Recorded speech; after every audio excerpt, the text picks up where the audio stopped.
I'm bored, and in what better way to cure my boredom than Mario Kart 8 Deluxe, specifically the Booster Course Pass. I don't think that's gonna solve your boredom, Quiet.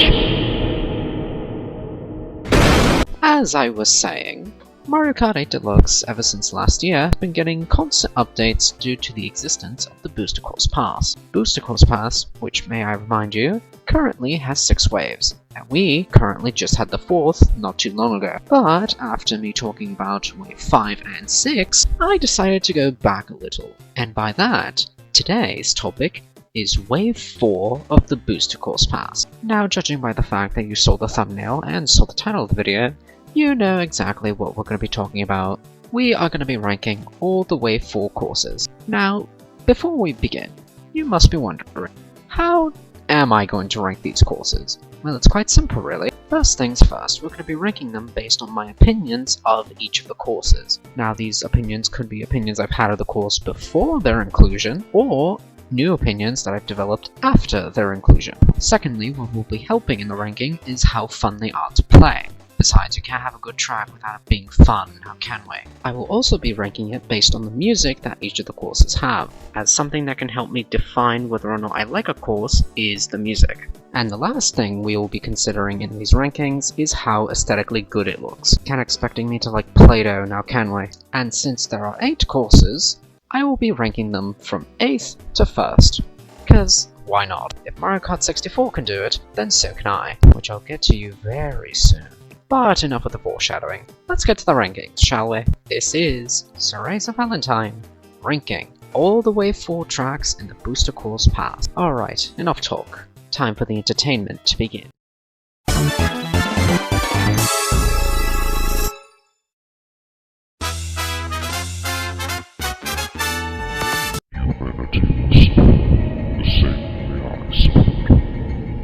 Now you must be thinking, how bad is DS Mario Circuit where it's in 8th and I had to make a skit about it being in hell? Oh, I can fucking tell you. You see, the DS course for Wave 4 was in a precarious situation, no matter what DS course would have been picked, as the DS course for Wave 4 was going to be the final DS course in the entire Booster Course Pass. Many speculated Airship Fortress like myself, others speculated Luigi's Mansion, while others speculated Delfino Square. Each of these tracks had their pros and cons to them, speculative-wise anyway. Hell, wishful thinking for me is that we would have gone DK Pass, but hey, that's just me. But then a certain green creature arrived to the DS scene and just magically brought DS Mario Circuit out of the blue.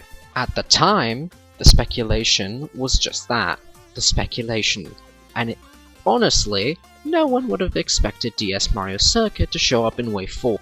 But upon further analysis, considering I chose Toad Circuit instead of 3DS Mario Circuit, the signs were on the wall. But then, on one fateful day, when the Wave 4 tracks got announced, guess what was there? That's right, DS Mario Circuit.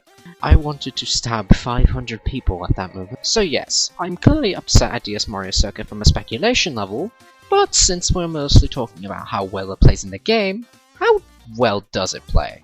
The only good thing I can mention about this course is the music and the addition of the forest segment, but it's really not that long, so it doesn't really make much of a difference. As for gameplay, it's a Mario Circuit, I don't know what you're freaking expecting.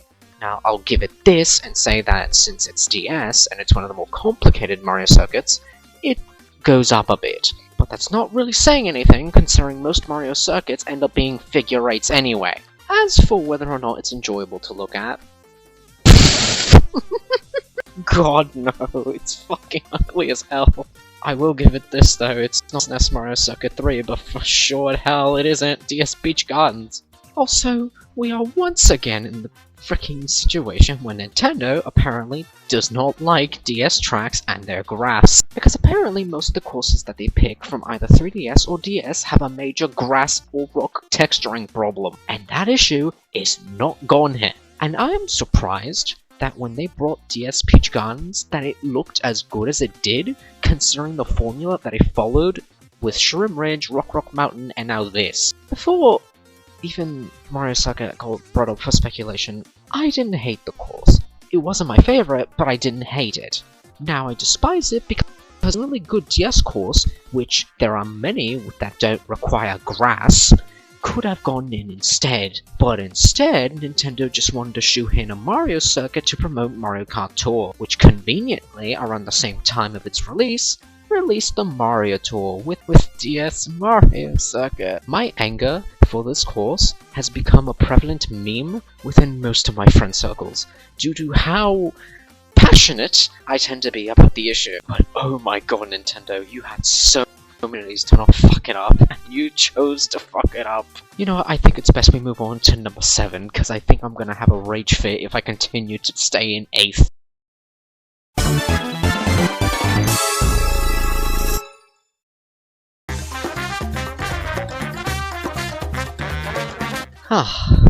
Nintendo and their freaking consistency, which apparently seems to be non-existent. Because how do you go from grass that looks like Play-Doh to grass from the PlayStation 3, all in the same wave?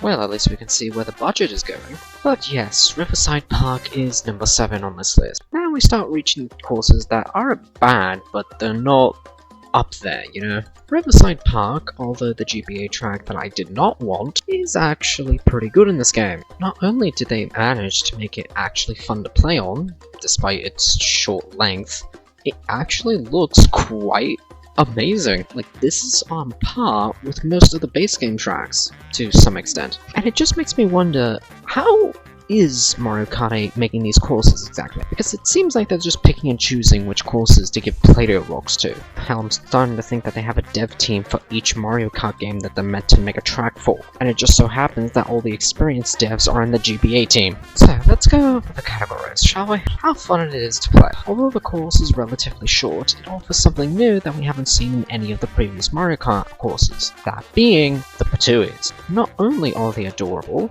but they also carry items across the track. So, if you hit them, you'll probably get a banana or a mushroom, which, knowing how Mario Kart luck tends to go, can heavily influence the ending of a race. And as I've stated before, this course is utter eye candy, unlike the one that we had before. As to whether or not the music is any good, well, I never really liked Riverside Park's OST, but at least they actually made some strives to make it good in this version. It's not great, but it's not awful by any means. I'll still jam to it every now and again. God, I just wish that they stuck with Chip Chief Island. But hey, I'm just glad that they're actually putting effort into these GBA courses. So yes, I can definitely say that this version of Riverside Park is a definite upgrade from the one that we had in GBA. Where in that one, it just felt very boring and not fun to play on, especially its counterpart. Anyway, let's move on to number 6.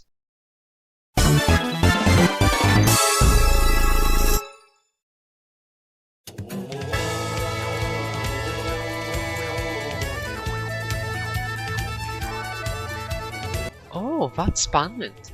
Yep, number 6 is Amsterdam Drift. Comparing it to the other city courses that we've had in the past, it's not the worst city course, but it's not the best either. Relatively speaking, it's actually pretty tame.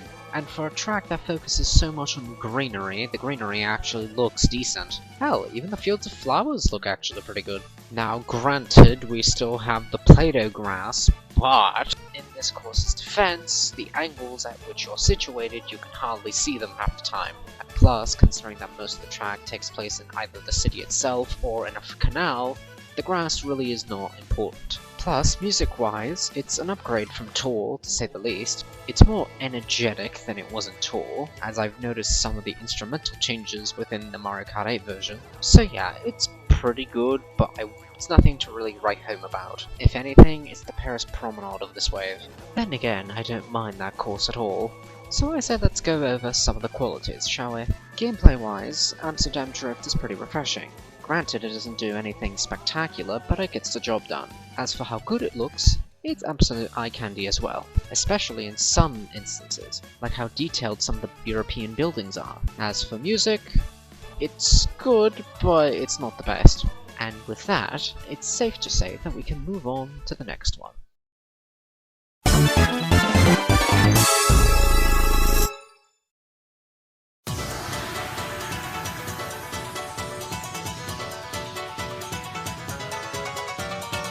Oh, I have explaining to do. So yes, course that ended up in 5th place was Singapore Speedway. Do keep in mind that we've entered a period where the courses are just very much interchangeable with each other. Like, it was difficult for me to find a proper place for 5th all the way to 3rd. So just understand that I do not dislike Singapore Speedway. I just had to find a track to put in 5th, and compared to the other courses that were in this wave, this one, in my opinion, just lost its charm after a while. Granted, the main draw of Singapore Speedway is its looks and the fact that the music is one of the best in the wave, but it doesn't have the same impact as it used to.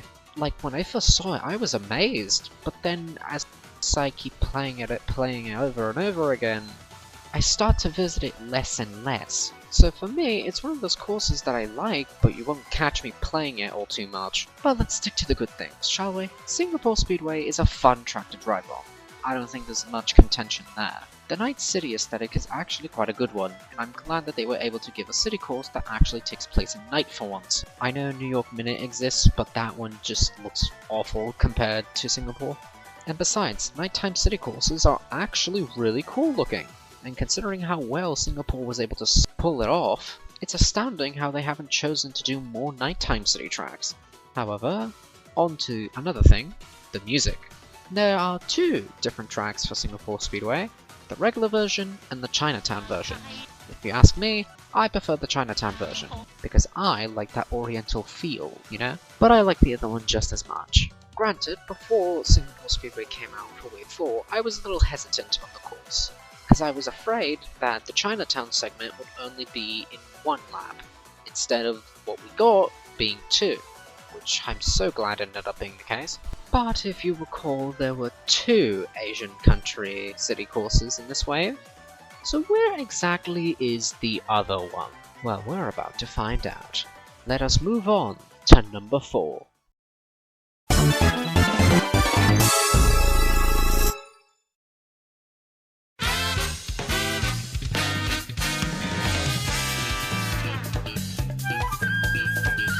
So yes, I love Bangkok Rush a lot more than Singapore Speedway. Let me explain.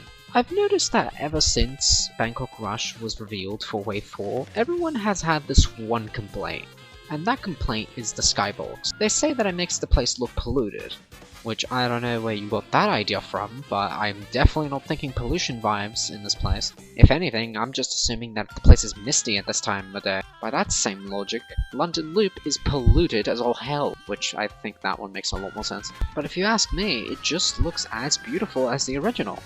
They just do 2 different things. Same sunset, different type of weather, you know? But anyway, let's go to how fun it feels to play. I really like the routes that they chose for this course. There's so much variety to go through, even the 1st and 3rd laps. Now granted, the 2nd lap falls a little in that regard, but the route that the 2nd lap takes is not particularly made for alternative routes. As for the music, it's a upgrade from how it sounded in Tour. Granted, both of them sound really good, but I just prefer the Mario Kart 8 one just a teeny tiny bit more. The energetic vibes from this course make me want to dance to it all the time. As for the eye candy part, yeah, this course is definitely eye candy. I mean, have you seen that sunset? As for the real life locations that this course references, they actually look pretty cool. They actually make me consider wanting to go to Bangkok. There's not really many Asian countries that are in my to-travel list, so the fact that Mario Kart has been able to make me reconsider it is actually quite nice. But unfortunately, that ends for all the Tour City tracks in this wave. We now move on to everything else. Well, when I say everything else, I mean anything that's left. Onward to the next ranking.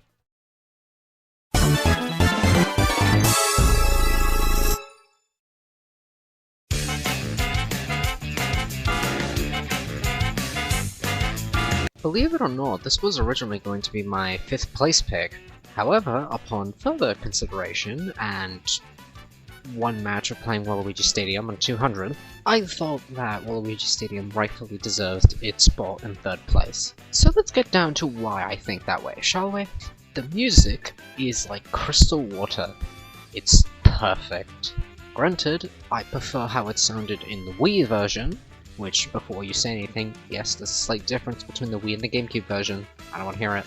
But it still sounds good nonetheless. In fact, it sounds more funkier and more in tune to Waluigi's nature than the original. As for gameplay, it's just as fun as the Wii version, but with a slight little twist. Because you see, it's not a carbon copy of the Wii version. No. They changed where the piranha pipes are located, and they also added these anti-grav sections, which are basically little shortcuts. Especially the second anti-grav section. Now that just feels satisfying to do. As for whether or not it's appealing to look at, kind of? Don't get me wrong, the course looks great, but the mud textures just look to me. Even when this course first released, they just looked odd. Something tells me the plasticky feel of everything else does not help in that regard. So yeah, it's safe to say that I mostly have positive things to say of this course. I had a fear as to how the Double Dash tracks would look in Mario Kart 8, but now knowing how good Waluigi Stadium looks, I had nothing to worry about. Speaking of stadiums, there's podiums, and currently we're on one. Since we just finished talking about Waluigi Stadium and how it's in third, we can move on to the next course, which occupies the second place position. Oh, I wonder what course that could be.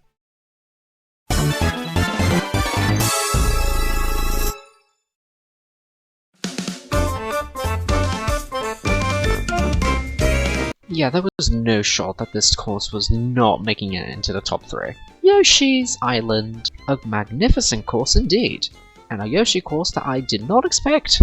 Then again, Nintendo has a history of really liking Yoshi for some reason. It's either him or Donkey Kong, they can never choose between the two. But, as everyone has already said by this point, Yoshi's Island is a marvel for this wave. In fact, some may argue that it's the best Nitro track that we've had in a hot minute. Better than Merry Mountain, and better than Ninja Hideaway. I would include Sky High Sunny in there, but I don't think many people like that one. So, if you haven't put the pieces together by this point, this course is heavily inspired by the game that released on the Super Nintendo called Yoshi's Island. Technically, it's Super Mario World 2 Yoshi's Island, but most people don't say the Super Mario World part, so it really doesn't matter all that much. But enough of the background, let's talk about the now. So how fun is Yoshi's Island to play? Well, I can definitely tell you it's an experience alright. Not only did they manage to create a course where the layout is fun to drive on, but they also managed to do it while referencing the many stages from the game, as well as the many enemies and characters that you see in, like Poochie. As for the music, it's not my favorite per se, but it is really good, I'll give it that. And the fact that this course has its own unique sound effects at the start of the race and at the results screen, so that just makes it even better. As for visuals, holy crap is there a lot to look at. You are constantly bombarded with a whole slew of different references from the Yoshi's Island game, and on top of that, not only does this course use the Play-Doh graphics that I keep complaining about over and over again, but for some reason they managed to make the Play-Doh graphics actually good. Like, this is the one time where I cannot complain about the texturing of the grass or anything like it, because in the course it just feels very much natural. It feels like it's from a whole different game, but in a good way, which makes this course one of the best courses in the entire Booster Course Pass. But then yet, it's in second. So what course managed to usurp its first place title if it's that good? Well...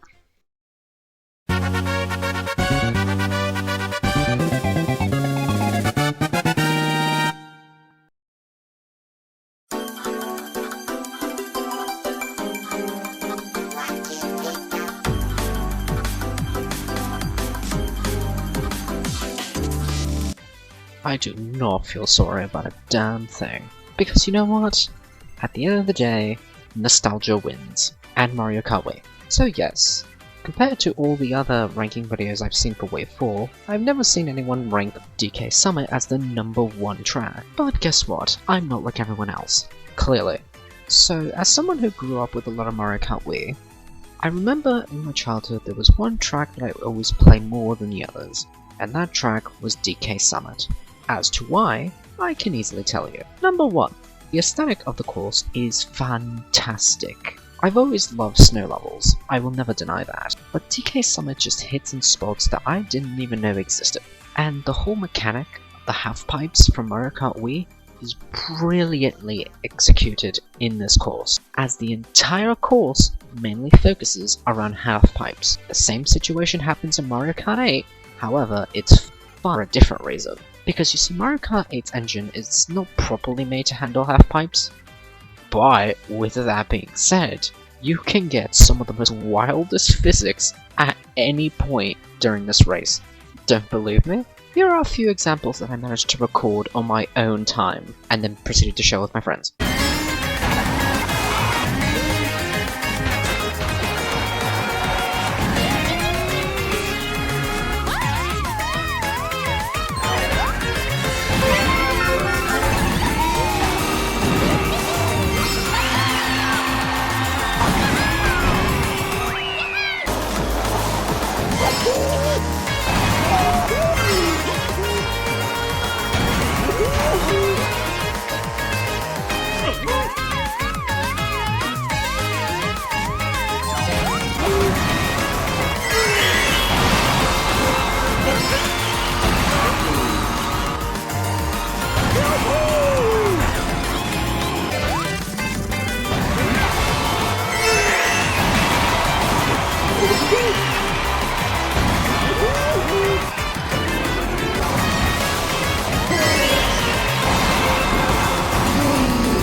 So yeah, that's the gameplay angle, but here is another thing that I forgot to consider when talking about my previous points. The music. By God, DK Summit, along with Coconut Mall, have some of the most iconic sounding Mario Kart Wii tracks in the entire series. Hell, they're the most iconic in general. Like when you think of Mario Kart Wii, you think of three things. You think of Cooper Cape, you think of Coconut Mall, and then you think of DK Summit. Granted, I do miss how the original used to be at the starting laps, but then as the race went on, it became less foggier and less foggier, but I still like the massive visual overhaul that I got. So, 1, the gameplay is amazing. Number 2, the visuals are amazing. And then number 3, the music is amazing. Everything just comes together. It's just so Cherryful. This track has my seal of approval for being number 1, and that is my rankings of all the Wave 4 tracks. I truly hope all of you enjoyed this video, as I had a blast making it. I also had a blast playing some of the courses that came out during this wave. Oh, sorry. Demons again. But anyway, I hope you all enjoyed. My name is Teresa Valentine, and remember, stay Cherryful.